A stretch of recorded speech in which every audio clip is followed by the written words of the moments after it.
베드로전서 2장 25절 말씀, 너희가 전에는 양과 같이 길을 잃었더니 이제는 너희 영혼의 목자와 감독 되신 이에게 돌아왔느니라. 아멘. 베드로전서 2장 25절 말씀에 우리 주님께서 우리의 영혼의 목자 그리고 영혼의 감독이 되신다 이렇게 되어 있습니다. 여기 영혼이라는 것은 우리 자신을 이야기하는 거고 우리 혼을 이야기하는 것입니다. 그러니까 우리 혼의, 우리 자신의 목자와 감독. 왜 그러냐면 이 혼이 영이 될 때까지, 이 혼이 영과 하나가 될 때까지 이 혼을 목자가 되셔서 다스리시고 돌보시고 감독이 되셔서 인도하신다는 그런 말씀이거든요. 왜냐하면 우리가 죽을 때까지 이제 태어나서 주님 안에서 거듭나고 교회 이제 생활하면서 죽을 때까지 계속 혼으로 살아가야 되거든요. 그 영혼으로 살아가야 되거든요.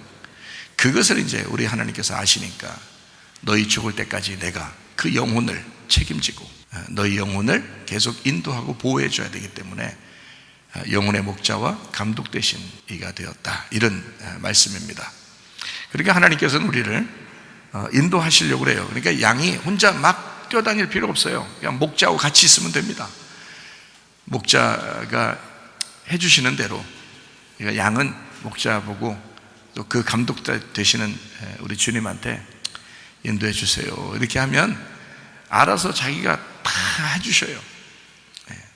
모든 것이 지나고 보면 다 은혜이구나 라는 것을 깨닫게 됩니다. 베드로전서 2장 25절은 24절하고 같이 봐야 좀 더 이해가 됩니다.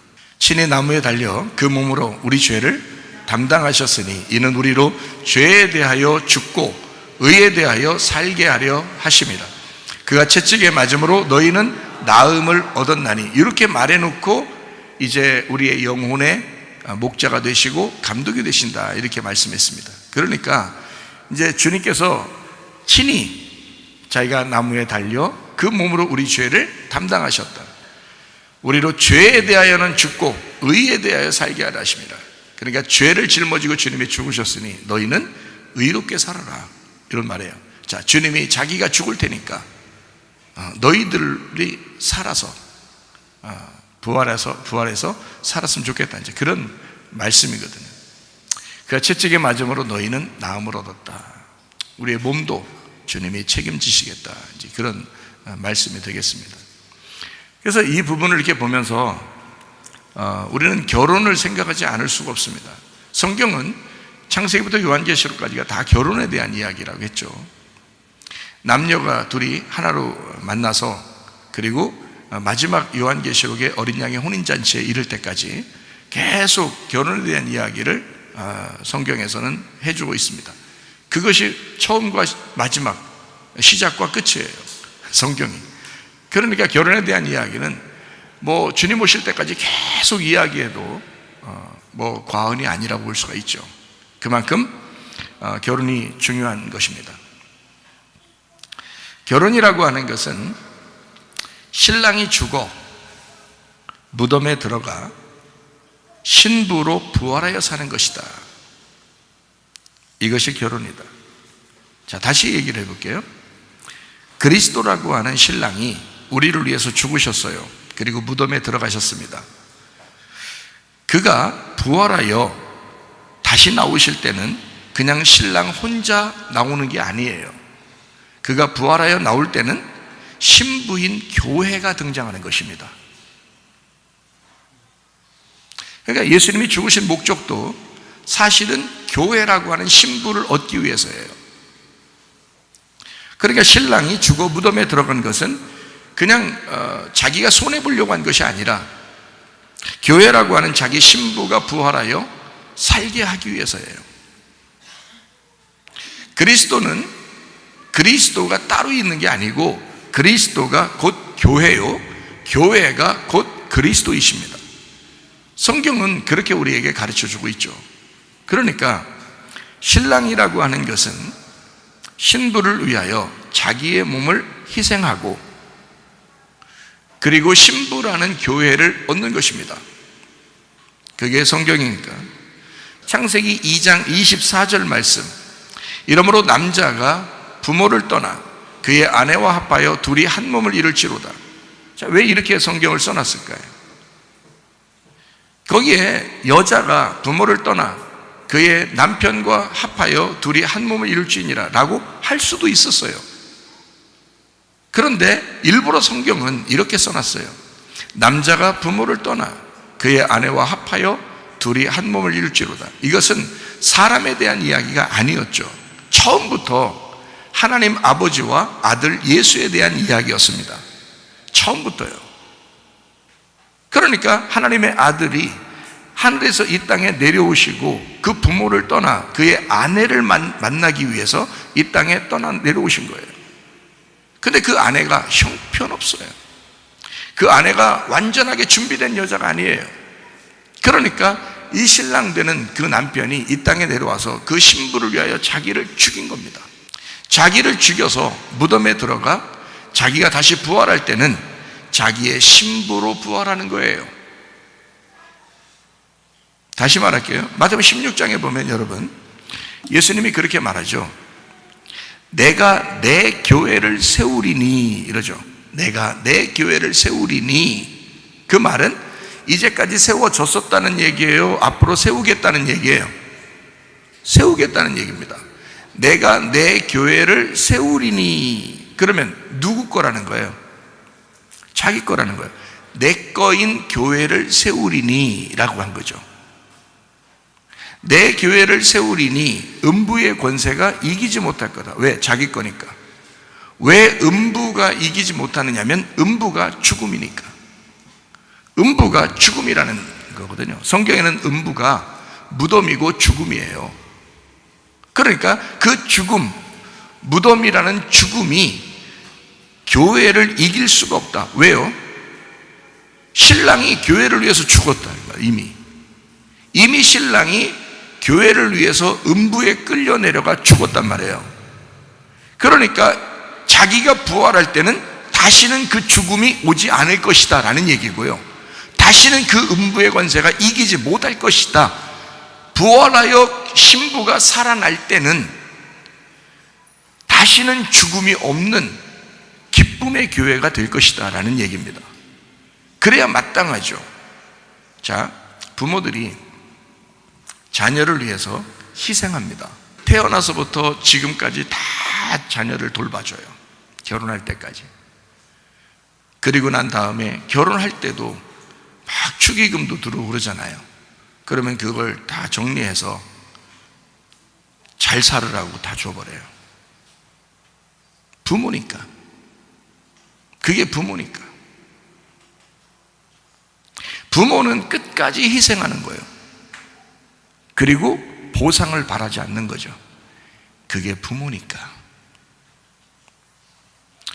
그러면 그것으로 끝나나요? 아니죠. 살아가는 동안에 그들이 아이도 낳고 또 생활하죠. 그러면 항상 신경이 쓰이죠. 그 부모니까 그렇습니다. 잘 생각하셔야 돼요. 부모라는 것을 잘 생각을 못해서 너무 어린 사람이, 너무 생각이 없는 사람이 부모가 된 사람들이 너무 많단 말이에요. 그러니까 자녀들한테 혹독하게 하는 거예요. 자녀들한테 어떻게 해야 될 줄을 모르고 자녀를 낳는 거예요. 부모는 희생하는 것입니다. 그리고 보상을 바라지 않는 거예요. 예수님이 그러셨단 말이에요. 예수님이 그런 예수님이셨다고요. 우리에게 보상을 바래서가 아니라 자기가 희생하고 모든 걸 끝냈어요. 자, 부모가 자녀에게 다 희생하고 다 물려주고 다 주고 나서도 그들이 어떻게 하길 원해요? 행복하길 원해요. 그들이 기뻐하길 원해요. 웃으면서 생활하길 원해요. 좋은 일만 즐거운 일만 있기를 원해요. 부모는 그런 것이니까. 하나님 아버지가 그 신랑 되신 예수님이 우리에게 우리 교회라는 신부를 놓고 뭐라고 생각하시겠어요? 나는 너희들이 행복하기만 원해. 나는 너희들이 웃기만 했으면 좋겠어. 나는 너희들이 기뻐했기만 했으면 좋겠어. 나는 너희들이 즐겁기만 했으면 좋겠어. 주님이 다 희생해놓고 우리 부부는 행복하기를 원하시는 거예요. 그게 주님의 마음 아니겠습니까? 그런데 그 신랑을 믿지를 못하는 거예요. 그 신랑을 신뢰를 못하는 거예요. 그냥 모든 염려를 자기가 다 하려고 하는 거예요. 모든 근심을 다 자기가 다 싸질머지고 살려고 하는 거예요. 그 신부의 태도가 아닙니다.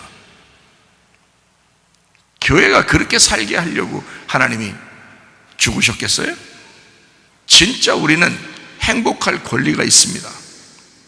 즐겁고 기쁠 권리가 우리에게 있습니다. 그러니까 하나님 앞에 그렇게 기도하세요. 나 하나님 정말 믿으니까, 하나님 아버지 정말 믿으니까, 신랑 되신 예수님 나 정말 믿으니까요, 내 몸에 건강 주시옵소서, 우리의 영혼의 건강을 주시옵소서. 그거 확실하게 믿고 하나님 앞에 기도하시라고요. 부모가 되면 그걸 알게 돼요. 자녀를 보니까 그걸 알게 돼요. 다 주고도 더 주고 싶은 거예요. 그게 부모니까. 남자가 부모를 떠나 누구 얘기예요? 주님 이야기입니다. 신랑 되신 예수님 이야기입니다. 그 주님이 우리에게 오셨어요. 이유가 뭐예요?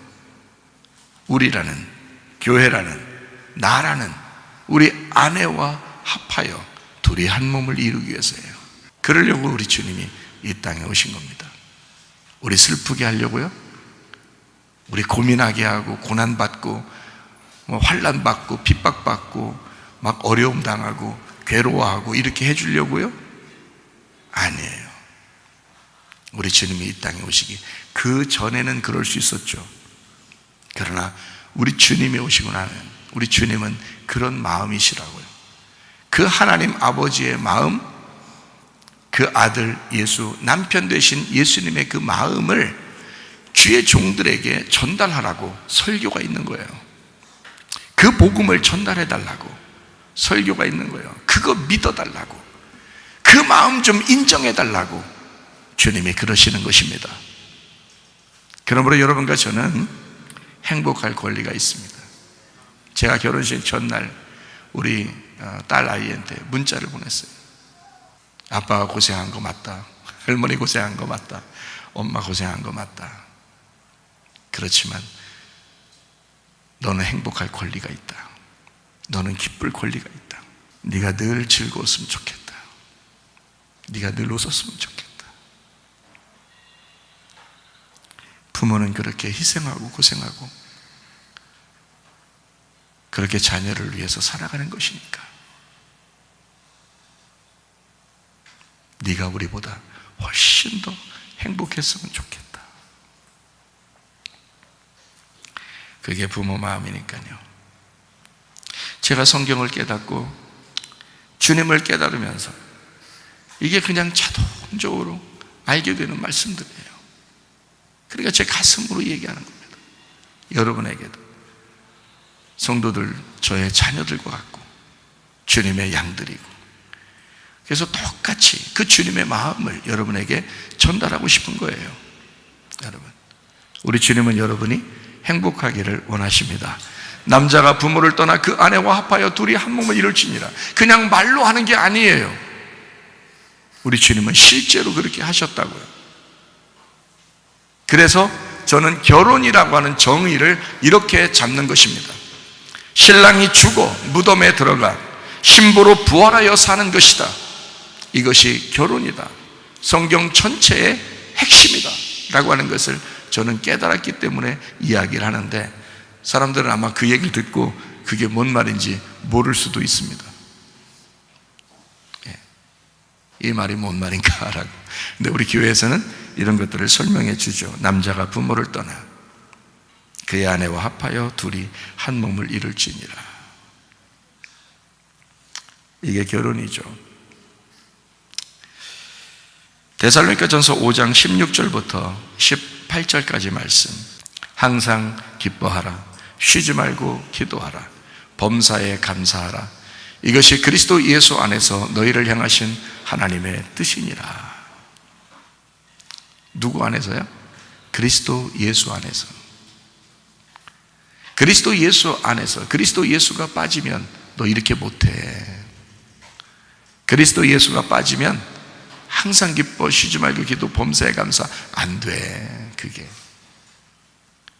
근데 그리스도 예수 안에 있으면 항상 기뻐 쉬지 말고 기도 범사에 감사 가능해. 신부가 신랑 안에 있으면 그 신랑과 하나가 되면 모든 건 가능해. 그 주님 여러분의 신랑 되십니다. 예. 누구만의 신랑이 아니라 우리 모두의 신랑이 되십니다. 우리 교회의 신랑. 그리스도 예수 안에서 하나님의 뜻대로 살다가 주님 만나시기를 바랍니다. 신랑들은 화내지 말아야죠. 우리 주님이 그러잖아요. 화내지 말아야 돼. 사람들이 제가 이렇게 보니까 결혼 생활에서 다 문제가 되는 게 다 뭐에서 문제가 되냐면 화내서 승질내서 문제가 되더라고요. 다 모든 게 보니까 승질만 안 나면 그냥 유지는 할 수 있어요. 승질만 안 내면, 화만 안 내면, 그러니까 승질 난 김에 파토를 내는 경우가 있단 말이에요. 승질 난 김에. 그러니까 승질 내지 말고 화내지 말고 신랑이 또 남편이 되고 아빠가 되라. 그러니까 사람들이 생각할 때는 아 이제 애 아빠 되기 위해 하려고 그렇게 하는구나 하는데 그 말이 아니에요. 신랑이 남편이 되지만 또는 신부의 아빠가 되어야 되는 것입니다. 그게 신랑이에요. 예수님이 하나님과 동등하죠. 예수님은 우리의 신랑이면서 우리의 아버지가 하나님이 되십니다. 그래서 신랑은 아내에게 남편이면서 아버지가 되어야 되는 거예요. 제가 아버지가 되어 보니까 아버지는 한없이 딸을 품어줘요. 잘못하는 것도 있겠죠. 실수하는 것도 있겠죠. 부족하고 모자란 점도 있겠죠. 근데 아버지니까 다 책임지고 아버지니까 그냥 사랑만 해주는 거예요. 다 받아주는 거예요. 우리 주님이 그러시단 말이에요. 우리 주님이 신랑 되시고 아버지가 되신단 말이에요. 그러니까 결혼할 때 보면 신랑이 먼저 입장을 하죠. 신랑 입장을. 신부 입장할 때는 누가 같이 와요? 신부 아빠하고 같이 와요. 신부 아빠가 이렇게 딱 이제 참 이렇게 가잖아요. 같이. 신부 아빠가 이제 다 이제 단단하면서 이제 와요. 와가지고 신랑한테 이제 넘겨주죠. 신랑한테 인계해 줍니다. 자, 딸을 어떤 마음으로 인계해 주는 거예요? 아빠가 딸을 데리고 있었는데 이 아빠가 너에게 이 아빠의 책무를 넘기겠다는 얘기입니다. 그러면 이 신랑이 이 부인을 받을 때 뭘로 받은 거예요? 자기가 아빠로서 받는 거예요. 무슨 말인지 아시겠습니까? 그래서 신랑은 그냥 남편 정도가 아니에요. 그의 아빠가 돼야 된단 말이에요. 신부의 아빠, 신부의 이제 아빠가 되는 거예요. 신부의 남편이면서 신부의 아빠가 되니까 아빠는 뭐 한다고요? 다 받아준다고요. 다 용납한다고요. 다 용서한다고요. 다 사랑한다고요. 그게 아빠니까. 그 딸들 아빠 보세요. 여기 새로 우리 애기 낳았잖아요. 그래서 아빠를 보세요. 애기한테 무조건 사랑. 무조건이야. 이렇게 무조건 사랑해요. 그러면 신랑한테 임계해 줬을 때는 신랑에게 네가 아빠로서 이 딸을 책임져 달라는 얘기입니다. 그래서 신랑은 남편이면서 아빠가 되어야 된다라는 말이 그 말입니다. 제가 말하는 거는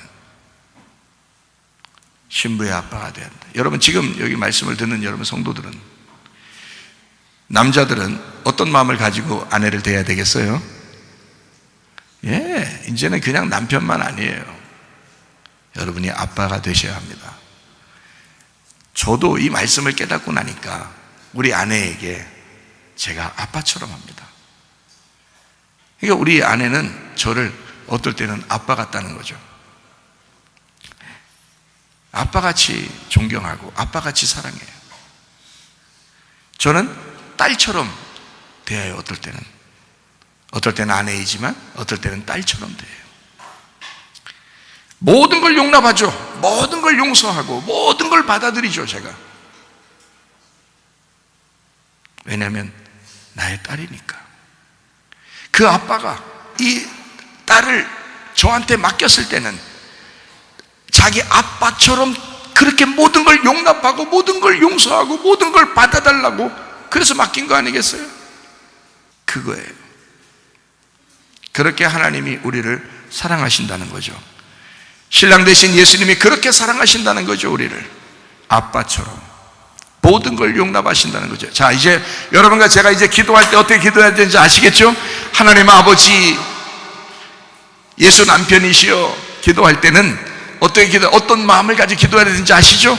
주님은 오로지 그런 마음이시란 말이에요. 다 용납하시고 다 용서하시고 다 받아들이시는, 그럼에도 불구하고 용납하시는 하나님이시라 그 말입니다.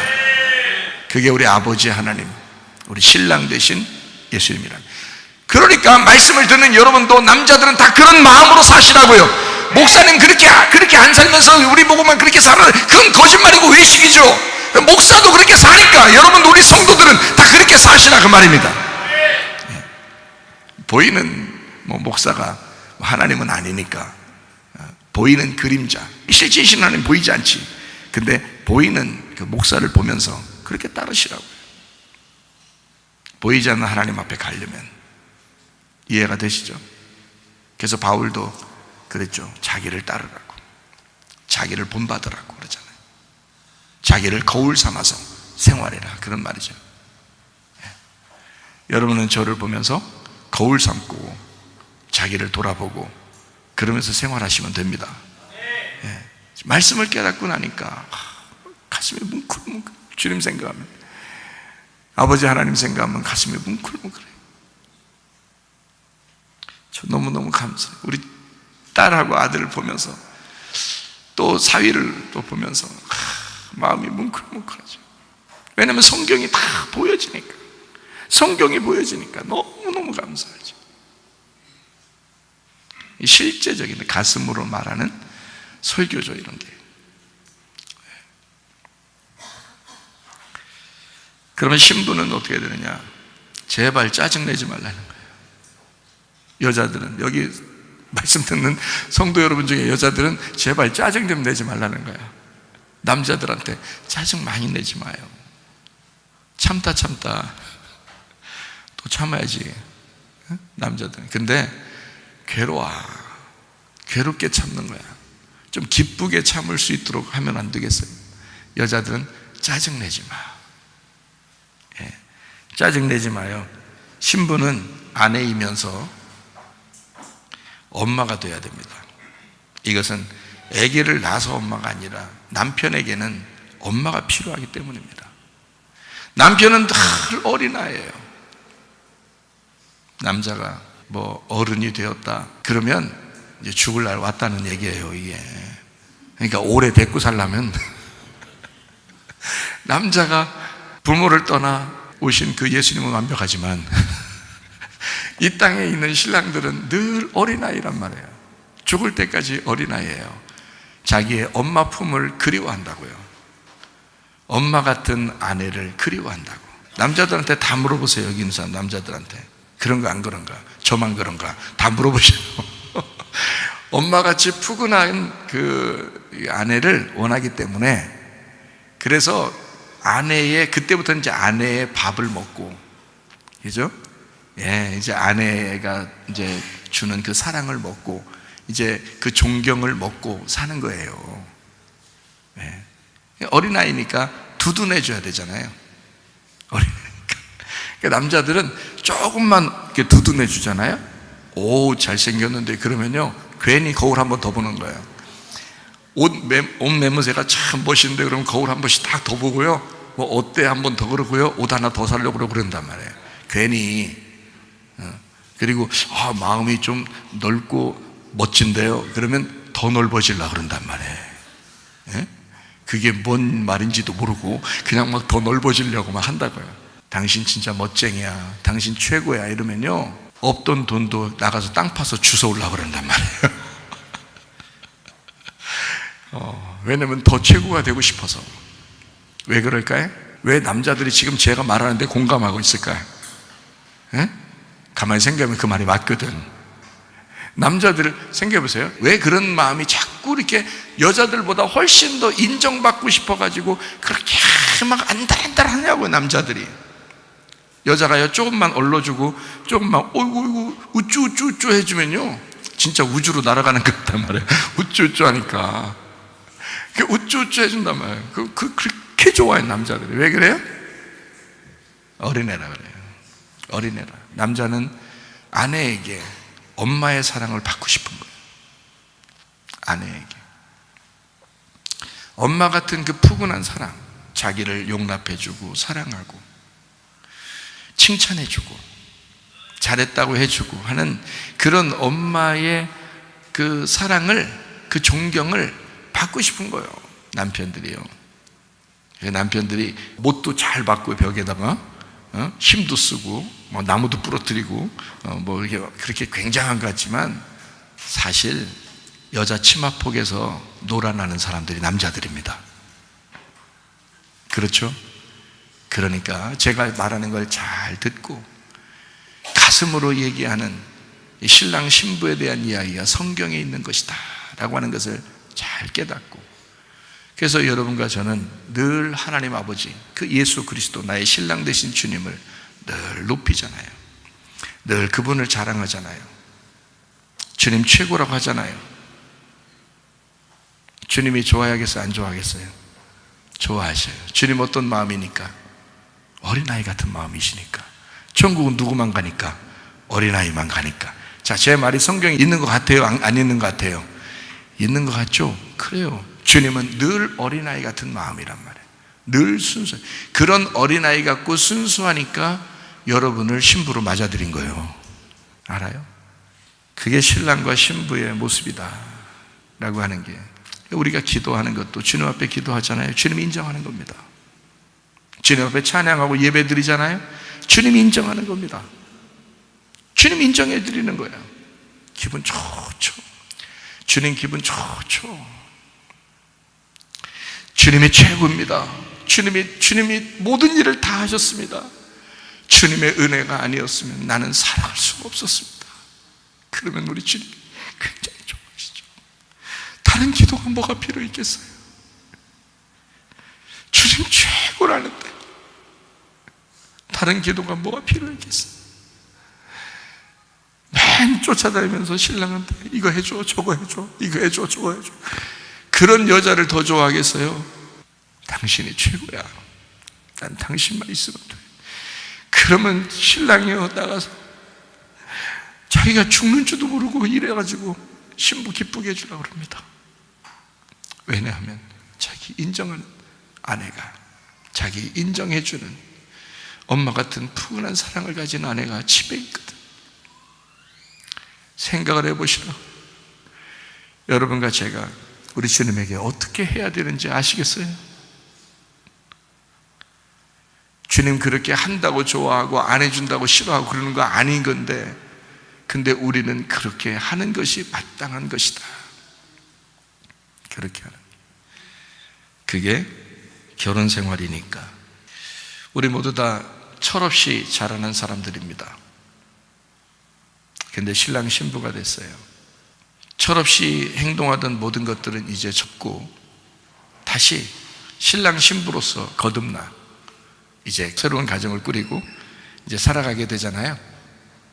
그럴 때 우리 하나님께서 우리를 우연히 인도해 주셔야지 그게 물 흐르듯이 아름다운 가정이 됩니다.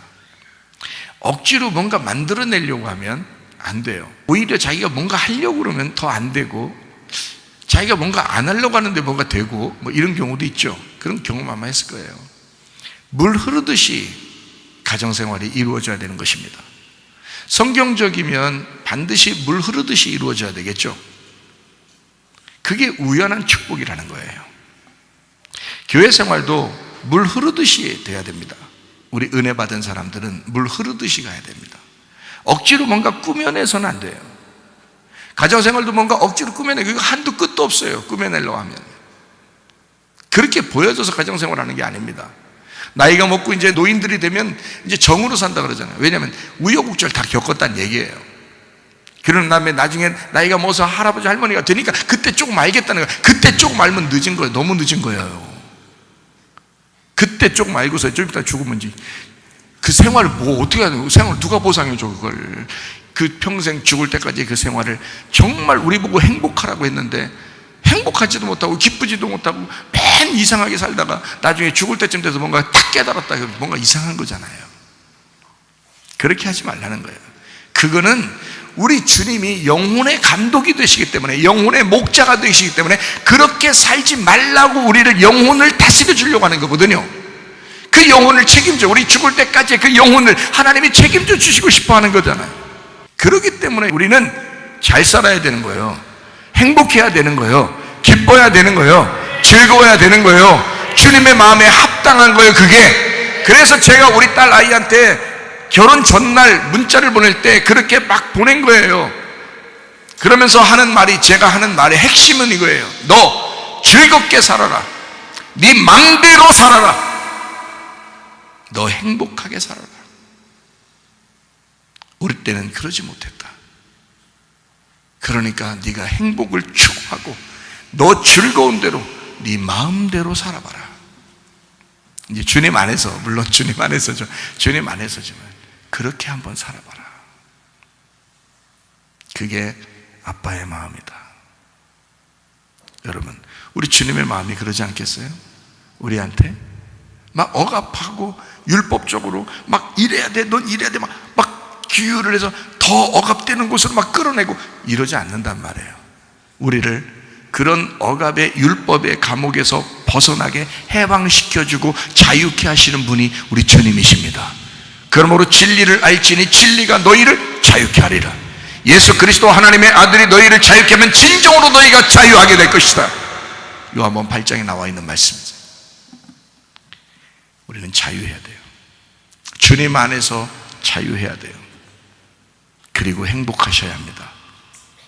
그게 결혼 생활이니까 그렇습니다. 결혼 안에서 신랑 신부는 우연히 잘 되는 진리의 길로 앞서 나가시면서 우리를 인도해 주시는 그 하나님이 여러분의 가정의 주인 되셔야 합니다.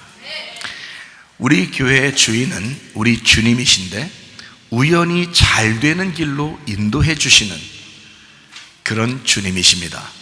그러므로 우리 교회가, 또 여러분, 이 교회에 소속된 여러분 가정이 주님께서 먼저 앞서 나가시면서 그 진리의 길로, 그러나 우연한 방법으로, 우연히 억지로 뭔가 이렇게 됐으면 좋겠는데 라는 그런 게 아니라 그냥 우연히 모든 것을 주님께 맡겼더니 우연히 그런 진리의 길로 우리를 인도해서 앞서 나가시면서 우리의 방향을 정하시고 인도하시는, 보호하시고 지키시는 그런 하나님이시다라는 것을 깨닫는 것, 이것이 바로 진정한 가정생활, 진정한 교회생활이다.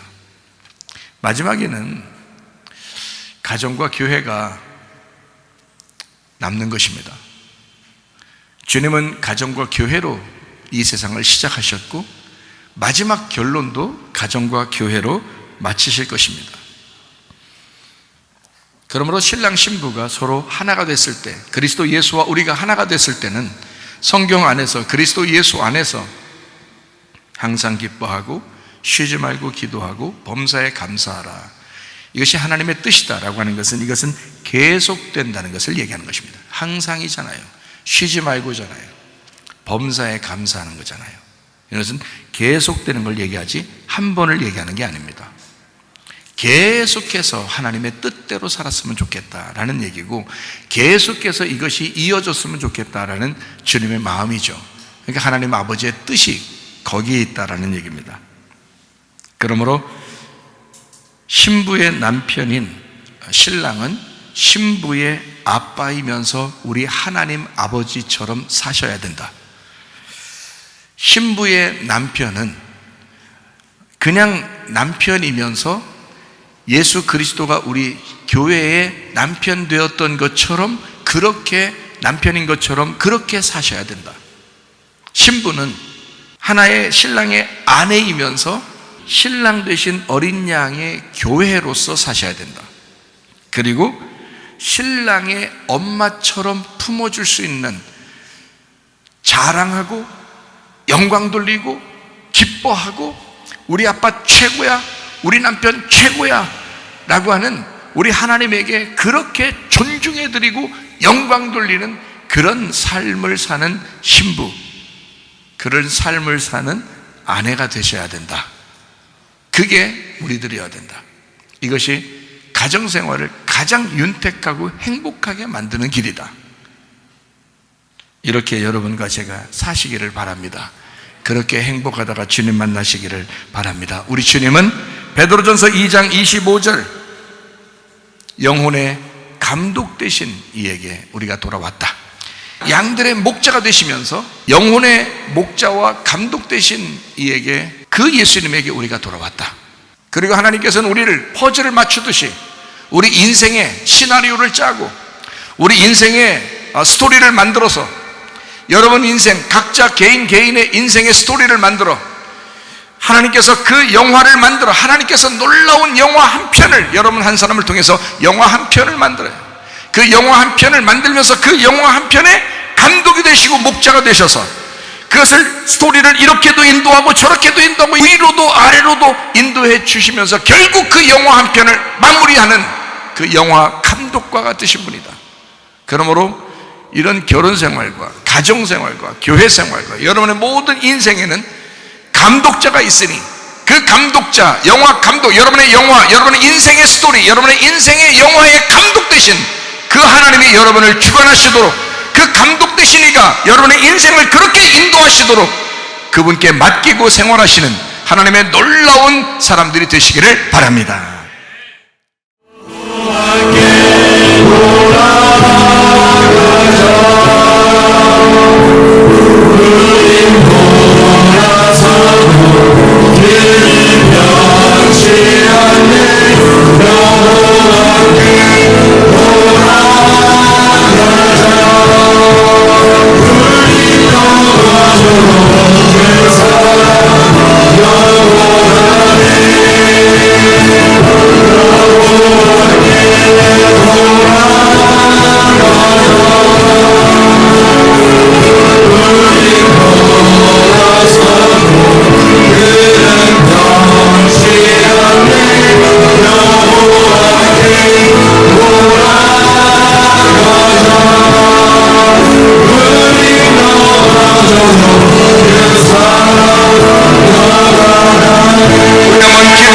하나님 앞에 기도할 때, 우리 하나님, 나의 인생의 영화를 하나님께서 감독되셔서 하나님 아름답게 만들어 주시옵소서. 우리의 인생의 결론적인 그 영화에는 해피엔딩이 되게 도와 주옵소서.